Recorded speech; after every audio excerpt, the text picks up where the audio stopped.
For all you elk hunters out there, chasing turkeys is basically the same thing. I know the reaction you just gave me, but don't knock it till you try it, and don't try it without OnX. The Hunt app will not only help you find new areas on public ground, but I use it to find out landowner info to get permission on private ground that I see birds on as well. OnX Hunt has a special offer for you. Use code CAL to receive 20% off your membership at onxmaps.com/hunt and find more birds this spring. There's nothing like snook hook sets at dawn or catching a tarpon in the moonlight. Find your next fishing trip made easy on fishingbooker.com and experience the magic of the Sunshine State or any other destination on your fishing bucket list. Book a blue water adventure in search of sailfish or go snapper fishing with the kids. With over 6,000 captains and trips to choose from, planning your next one just got a whole lot easier. Download the Fishing Booker app on the Google Play or App Store, or visit them online at fishingbooker.com to book your trip today. I'm sure a lot of you guys remember the old ceremonial hunting tradition of eating the heart out of the first animal you kill. Meat from those organs are among the most nutrient-rich foods on the planet. You can get those same benefits your ancestors craved via convenient daily capsules from Heart and Soil. Find out more at heartandsoil.co. And remember, use code MeatEater for 10% off your purchase. From MeatEater's World News Headquarters in Bozeman, Montana, this is Cal's Weekend Review presented by Steel. Steel products are available only at authorized dealers. For more, go to steeldealers.com. Now, here's your host, Ryan Cal Callahan. An employee with the West Virginia Department of Natural Resources was sent to the ICU last week after he got hit with a tranquilizer dart meant for an elk. The man's name has not been released, but the West Virginia Metro News reports that the gun's double safety feature failed as the man was getting into a truck. He was not holding the gas-powered gun at the time it darted him, and it's unclear exactly what happened. He was flown to a hospital in Nashville and is expected to be okay. The man was part of a project by the West Virginia DNR to reintroduce elk to the state. The DNR has been importing elk from other states since 2016, and the latest shipment from Kentucky should number about 40 animals. That would be a big boost to the state's current population, which is hovering around 100. State officials said at a meeting in December that once the population rises closer to 300, they'd start considering opening a limited hunt. I think it's safe to say that DNR employees are putting their bodies on the line to make it happen. If West Virginians ever get the chance to hunt the Appalachian Mountains looking for elk, they should give this employee a medal. After he and his crew complete a firearm safety refresher course, remember, treat every gun as if it's loaded, and don't point it at you even if it's unsafe. They say it can puncture the skin of a rhino from 100... Ow! You just took one in the jugular, man. Is this bad? You should pull that out. That is not cool. This week, we've got the Snort Report, Hunter Harvest, Box Store Fishing, and so much more. But first, I'm going to tell you about my week. My week was awesome because it's also the Snort Report. I met up with a couple of my good hunting buddies down in the Sacramento Valley of all places to hunt ducks for the weekend. It's an odd thing that at some point it becomes easier to connect with your hunting buddies when you travel 14 hours to another state. We converged on the farm of my friend Sean Doherty to hunt ducks over his rice fields.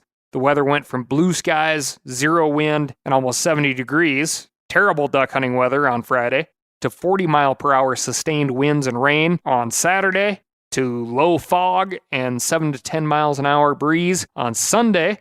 We shot birds every day. We should have had limits on Saturday, but we just shot terribly. More shotgun shells on the bottom of the blind than I've seen in a long while. Sunday was amazing. Crazy flights of teal and widgeon. Lots of birds working decoys. It was awesome. The variety down there is incredible. We shot in one day green-winged teal, gadwall, widgeon, mallards, northern shoveler, and pintails, which is an amazing mixed bag. There were also enough geese around to fill a line of train cars from Sacramento to San Francisco. Longtime listeners know the scene of this hunt, but the blinds are sunken into the rice check. A rice check is essentially like a small earthen dike that forms the retaining edge of a rice field. The soil composition is primarily clay, so the bottoms are more firm than they are soft, and the water depth is about 14 inches. When seated in the blinds, a hunter's face is about the same distance from the water, 14 inches or so, and that makes for a really cool experience. And one that still strikes me as unique, even though I've done it a couple of times. Running the dog in this scenario is fantastic. She has a great field of view, no obstructions, the line of sight is as far as the dog can see. We lost a handful of birds over the weekend, but these were all birds that we knew were hit but never saw them go down. Everything else, even if it were crippled and diving, Snort grabbed, often just by the tip of the butt. Had this been a small pond with like brush and grassy bottoms, I don't think this would have been the case. But the clay bottom made it like a duck in a bathtub, even though the bathtub was very large. Great diving duck practice for the girl. Lots of shooting, so great practice on not breaking and marking birds. And I got to concentrate on the dog and BSing with my buddies instead of depending on only myself to shoot. We still had issues with bringing birds to hand. She's more willing to drop them off within reach than kind of pretend like they just don't exist when I tell her to pick them up again. But then if I actually get my butt out of the blind and work with her, she's completely compliant, as if she's saying, well, you got to do some work in this relationship too. This is not a cop-out, okay, but it's more of like an in due time thing with us because we just don't get to concentrate on being waterfowlers as much as we should. Need more reps, coach, is what I'm saying. At the end of every day, we had a very muddy, very tired pup, and the three of us weren't ever able to burn any of our sagging belly fat on retrieving our own birds because the Snort report was all over it. One thing that was just so much fun because we had so many working birds that like never got into the decoys is just sitting there watching that dog's eyeballs follow birds, track them across the sky. That is something I will never fall out of love with. If you haven't seen it yet, old Snort Report and Uncle Brad Leone are live on the Meat Eater YouTube channel where we bagged some big Canada geese on a field hunt. You'll see Snort do some breaking on that episode, but that's a year ago. Give it a watch and let me know what you think, and let me know what you want to see us do next. Now, last night I turned into a dog. Then I turned back into being human. He can't ignore it. The Shaggy Dog. Moving on to the deer desk. Whitetail seasons are over in most states, which means it's a great time to take stock of America's most popular big game animal. The National Deer Association released its annual report last week, and it shows some interesting trends for the 2022 through 2023 season. First, individual hunter success rates are down about 7% from where they were in 2011. 41% of hunters harvested at least one deer last year, while that number was closer to 50% 10 years ago. At the same time, the overall deer harvest topped out at nearly 6 million, which is near record levels since the NDA started tracking that number. How individual success rates could be down while overall harvest remains strong is kind of a mystery. One explanation could be that more hunters are harvesting more than one deer, but the NDA actually finds that the rates of multi-deer hunters are down since 2011. Another explanation is that there are simply more licensed hunters than there were a decade ago. The number of hunters relative to the general population has declined, but the absolute number of hunters might be going up. Whatever explains that apparent contradiction, it's clear that there are some states with much higher rates of success than others. South Carolina takes the top spot where 71% of hunters are successful. Tennessee is next at 65%. Texas is third at 64%. And Mississippi and Rhode Island tie for fourth at 61%. On the other end of the spectrum, New Hampshire hunters are the least successful. Only 18% of hunters bagged a deer last year in the Granite State. Maine and Connecticut were only slightly better at 19%.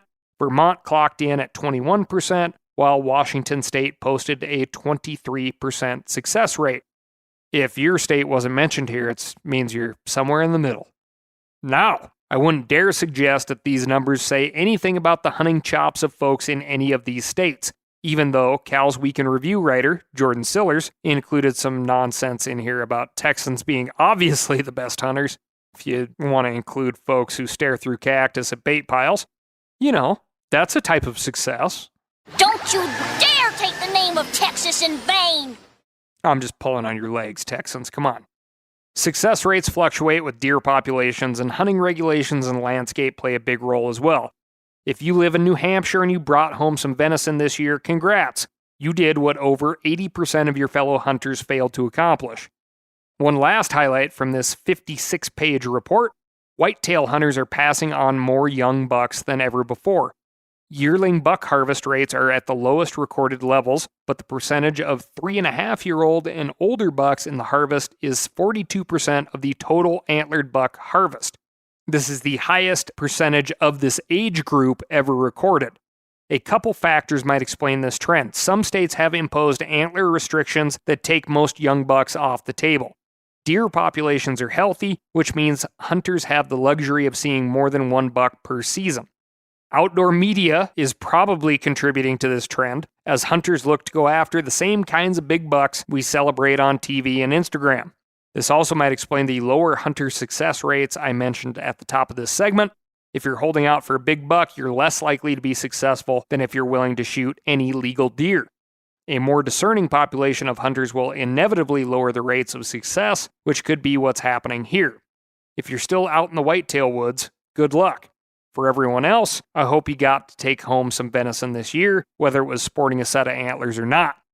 As someone who posts things on Instagram and contributes to basically all forms of media, I personally filled 3 out of the 5 doe tags I purchased this year and filled 2 buck tags. One a young buck, one an old buck.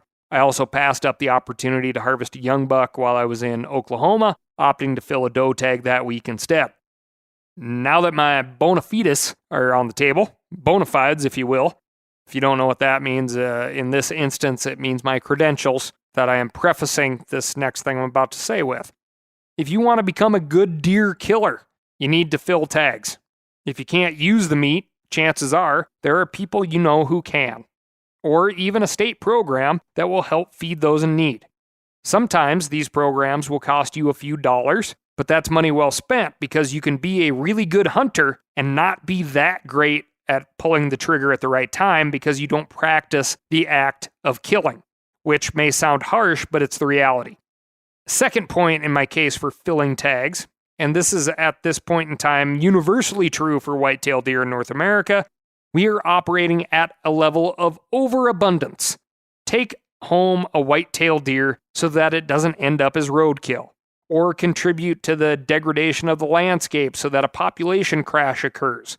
Or you should take one home so that it doesn't contribute to the spread of communicable diseases like CWD. Politically, you may not want to show your so-called followers or friends on TikTok or Instagram that you shot a small buck or a doe, but when we hunters fail to hit our harvest rates, that information can be used against us. Those hunting is conservation t-shirts will start showing holes if we let them. Moving on to the fishing desk. In what can only be described as an epidemic of lawlessness, 2 different men in 2 separate incidents violated the sanctity of the Bass Pro Shop's fish tanks. The first incident took place before Christmas at a Bass Pro in, you guessed it, Florida. Video captured by a bystander shows a man holding a large fishing net with a 50-pound tarpon trapped inside. He had apparently climbed above the fish tank, where he was able to scoop the fish out and then climb down. The video shows him calmly walking through the store with the fish flopping around inside the net, which he also stole. We had planned to do an update on this story since I assumed the thief would have been caught by now. The video clearly shows the face of a kid, maybe 18, 19, with brown hair and a slim build, but somehow neither the internet sleuths nor the law have been able to track him down, at least not as far as I can tell. Best case is this Silver King was returned to, a slough someplace to go out and make more of them. If you think you know who this person is, we'd love to hear from them. Have them write in to askcal@themeateater.com. Now, criminals often inspire copycats, and that appears to be what happened just a few weeks later. Police arrested a man at the Bass Pro Shop in Leeds, Alabama, after he was caught swimming naked in the fish tank. The 42-year-old man allegedly crashed his car outside the store, stripped down to his birthday suit, as in naked, and cannonballed into the tank. He tried to get out of the tank the way he'd come in, but police were hot on his trail. He remained in the pool for about a minute, yelling at police and refusing to come out. He tried to exit by climbing over the glass edge, but he slipped and hit his head on the concrete below. Video of the incident, which I don't recommend looking up, shows him rolling around on the ground, holding his head. He apparently suffered a concussion, and he faces several charges, including public lewdness, disorderly conduct, and criminal mischief. For all you elk hunters out there, chasing turkeys is basically the same thing. I know the reaction you just gave me, but don't knock it till you try it, and don't try it without OnX. The Hunt app will not only help you find new areas on public ground, but I use it to find out landowner info to get permission on private ground that I see birds on as well. OnX Hunt has a special offer for you. Use code CAL to receive 20% off your membership at onxmaps.com/hunt and find more birds this spring. Now, a lot of you guys are familiar with the old hunting tradition of eating, some organ, the heart or a chunk of liver off the first animal you kill. I had that when I was a little kid, and it was a big deal. Organ meats were always prized by frontier people who knew the importance of getting a lot of different minerals and nutrients. And as often is the case, those guys were onto something, because organs are among the most nutrient-rich foods on the planet. And you can get the same benefits your ancestors craved via convenient daily capsules from Heart and Soil, made exclusively from regeneratively raised, grass-fed, and finished cattle. Heart and Soil's unique freeze-drying process means all those important nutrients are trapped in, ensuring you experience every one of the benefits of nature's superfood in a clean, convenient, taste-free capsule. Find out more at heartandsoil.co. And make sure to use code MeatEater for 10% off your purchase. That's heartandsoil.co. Use the code MeatEater. We've all seen plenty of gadgets and fads come and go, but here's one product that stood the test of time: Seafoam Motor Treatment. Lots of hunters and anglers know that Seafoam helps engines run better and last longer. It's really simple. When you pour it in your gas tank, Seafoam cleans harmful fuel deposits that cause engine problems. I'm talking common stuff like hard starts, rough engine performance, or lost fuel economy. Seafoam is an easy way to prevent or overcome these problems. Just pour a can in your gas tank and let it clean your fuel system. You probably know someone who has used a can of Seafoam to get their truck or boat going again. I guarantee you've listened to them, because I use it regularly.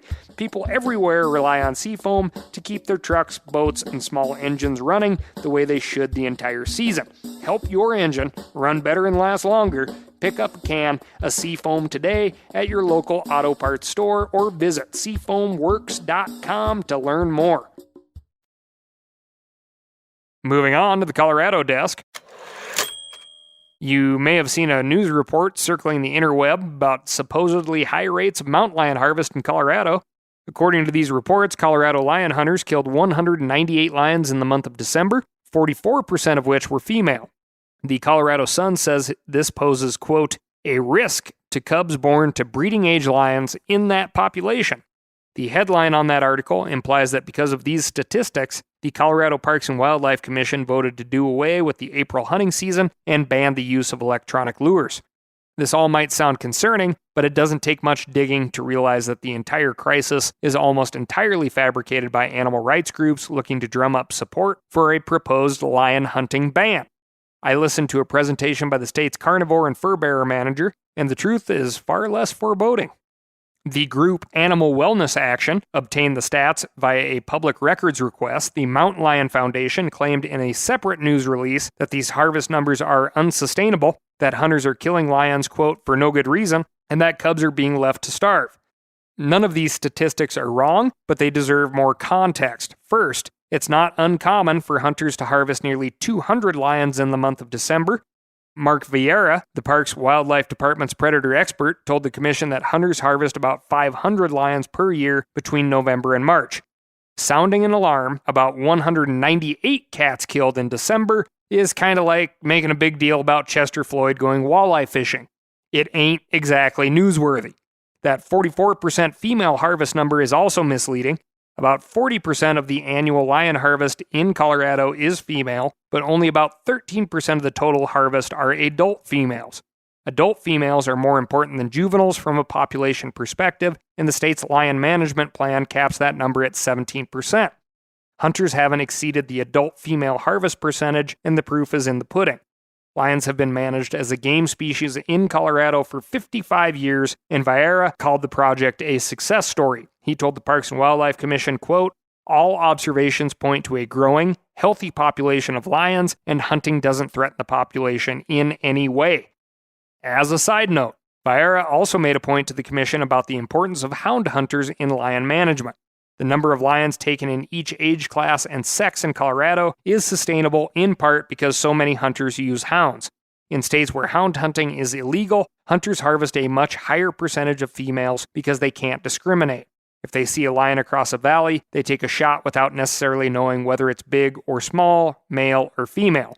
But chasing lions with dogs allows hunters to get a close look at their quarry after it's been treed, which is a fancy way of saying they can see the sex organs between their legs. If they're after a big tom, you can guess what they're looking for. They can verify that the cat fits the criteria before taking it home. Hound hunting is often described by the animal rights crowd as cruel or inhumane, but the reality is that it makes hunting a far more effective management tool for state agencies. Anyway, this story about hunters taking too many mountain lions in Colorado is what you might call a nothing burger, but the commission still voted to cancel the April hunt and ban electronic calls. If you've been following wildlife news, this might feel, in the famous words of Yogi Berra, like deja vu all over again. We should always be careful whenever hunting opportunities and methods are taken away, but I don't think we're looking at a Washington spring bear hunt situation here. First, it's worth noting that the Parks and Wildlife Department recommended both changes, and the commission voted for both unanimously. They decided to cancel the April lion hunting season because the take was so low that the department no longer considered it an effective management tool. It was only open in 2 game management units last year, which was down from 4 units in 2021. The April season had only been around for about 10 years, and the bulk of the season is still intact. The department is also recommending that the total harvest threshold not be lowered from last year. However, despite the relative newness of the April hunt, houndsmen in Colorado are sorry to see it go. Justin Anglovich, the president of the United Houndsmen of Colorado, said he and his members are deeply disheartened by the loss of the April season. He acknowledged that the hunt did not achieve its management goals, but said the department should have done more to work with houndsmen to make the season successful. No one at the commission meeting spoke out against the ban on electronic calls, likely because devices have only been allowed for the last few years and only in a few lion hunting units on the West Slope.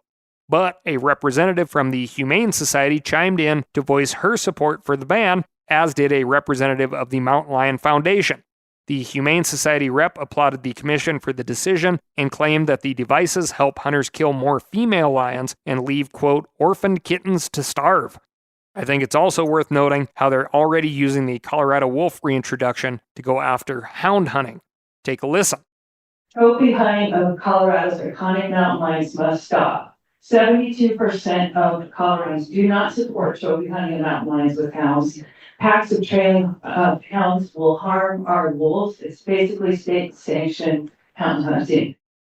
I guess now that Colorado has imported wolves from another state, they can call them our wolves. They used to be Oregon's wolves, and now they're Colorado's wolves. You guys keeping up with that? I know I've been hammering away on Colorado a bit lately, but you can bet that similar wars are being waged in your state.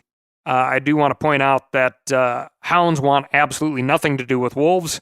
There's a lot of people who run hounds in states with wolves that can testify to that. Hounds do not fare well when fighting a wolf or a pack of wolves. The political stars are aligning right now in Colorado, and anti-hunting activists see an opening. They'll push wherever they think they can get away with it, which is why it's so important to stay engaged. Good on those hound hunters in Colorado for showing up to the latest commission meeting and speaking their mind. I was happy to see about equal numbers of hunters and anti-hunters on the docket, and that's what we'll have to do if we want to keep our hunting rights intact. Moving on to the taxes desk. The new year is here, which means it's time to start feeling anxiety about taxes. Rendering our dues unto Caesar is never a pleasant experience, but North Carolina has a program that might make it a little more uplifting. Their state tax code has a provision that allows residents to automatically donate their refund to the state's non-game conservation fund. These funds are used to help restore species of concern, and previous projects increased gopher frog populations, improved surveying abilities and detection of hellbenders, and supported loggerhead turtle nesting. I know you might rather spend your refund on outdoor gear, and I may be in breach of contract for not telling you to spend it on First Light, but you have the rest of your life to buy outdoor gear. This year, throw some of that cash you didn't already have to a cause that really matters. The anti-hunting crowd often accuses hunters of not caring about non-game species. How cool would it be if every hunter in North Carolina donated their tax refund to habitat conservation and turtle research? Habitat is habitat. Chances are a duck, a quail, or a whitetail lives in there. I know it's a long shot, but I think this tax program is worth a shout-out. North Carolinians can participate by checking line 30 on their state income tax form, or if you are filing with online tax preparation software, enter the contribution amount when prompted to North Carolina Non-Game and Endangered Wildlife Fund. And for you folks in the other 49 states, don't think you're off the hook. The Tar Heel state isn't the only one that has this program, so check your tax code. Moving on to the mail desk. Listener Adam Goodrow wrote in to express concerns about a bill currently being considered by the Vermont State Legislature. Bill S-258 would restructure the state's Fish and Wildlife Board, and not in a way that will benefit hunters and anglers. Adam explained that the bill would do three things. First, it would strip the governor of appointing authority and split up that authority among the Fish and Wildlife Commissioner and various legislative entities. It would reduce the number of commissioners from 14 to 12, and in that process, change a system that has one member representing each Vermont county. Finally, it would strip the board of its decision-making authority and place it in an advisory role. All regulation and rule-making authority would be in the hands of the Commissioner of Fish and Wildlife. On its face, this might not sound like an obviously bad proposal, but that's the tricky thing about these bills that adjust fish and wildlife boards and commissions. Depending on the state, these changes can make it easier to install anti-hunting representatives or remove authority from individuals or offices that would protect hunting rights. Without getting into all the details of Vermont politics, that's the goal of this bill. Here's what Adam says, and I think this is a great example of something you can send to your representatives. Quote, "We have thriving wildlife in the state thanks to great stewardship from our Fish and Wildlife Board and Department. The biggest threat our wildlife faces is from development, habitat loss, and changing climate. Changes to the structure of our wildlife management system are not going to solve these problems and seems like a solution in search of a problem." Adam continues, quote, "Instead of having a regionally diverse board that independently sets the rules and regs with input from the Fish and Wildlife Department, one person will have all of that authority. I'll let everyone decide for themselves, but it seems like we are throwing out a successful system that has led to abundant wildlife populations, so that one small interest group can have all things their way."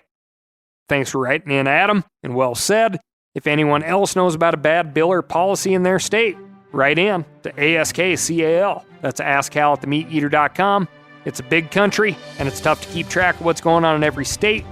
That's why, we rely on each other. Thanks again, and I'll talk to you next week.